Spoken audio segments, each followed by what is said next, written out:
କ'ଣ ହେଇଛି ଭାଇ କ'ଣ ଭାବୁଛ ଏଠି କ'ଣ ବୁଝା ଭାବୁଛି ବୁଝିପାରିବୁନି ରେ ତତେ ପୋଖରୀ କ'ଣ ଦେଖାଯାଉଛି କହିଲୁ ଏଠି ପାଣି ଦେଖାଯାଉଛି ପାଣି ଆରେ ପାଣି ତ ମୋତେ ଦେଖାଯାଉଛି ପାଣି ତ ତତେ ଆଉ କ'ଣ ଦେଖାଯାଉଛି ଘାସ ଅଛି ଜଳ ଅଛି ଜାଣିଲେ ନାହିଁ କ'ଣ ପୋଖରୀ ମୋତେ କ'ଣ ଦେଖାଯାଉଛି ଜାଣିଛୁ କ'ଣଟା ଭଲ ଦେଖାଯାଉନି ମନେ ଦେଖାଯାଉଛି ମାଛ ତୁ ଖାଲି ପକେଇକି ଖାଏ ଖାକୁ ଆଣି ଆଣିଦେବି ମୋତେ ମାଛ ତୁ ଆଣିଦେବି ମୁଁ ଚାଲ ତୁ ଆଣିଦେବି ଦେଖିବୁ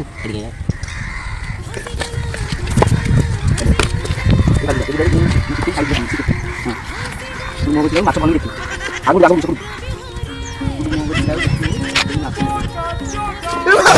ଦେଖିବୁ ମୋ ପାଇଁ ମାଛ ନେଇକି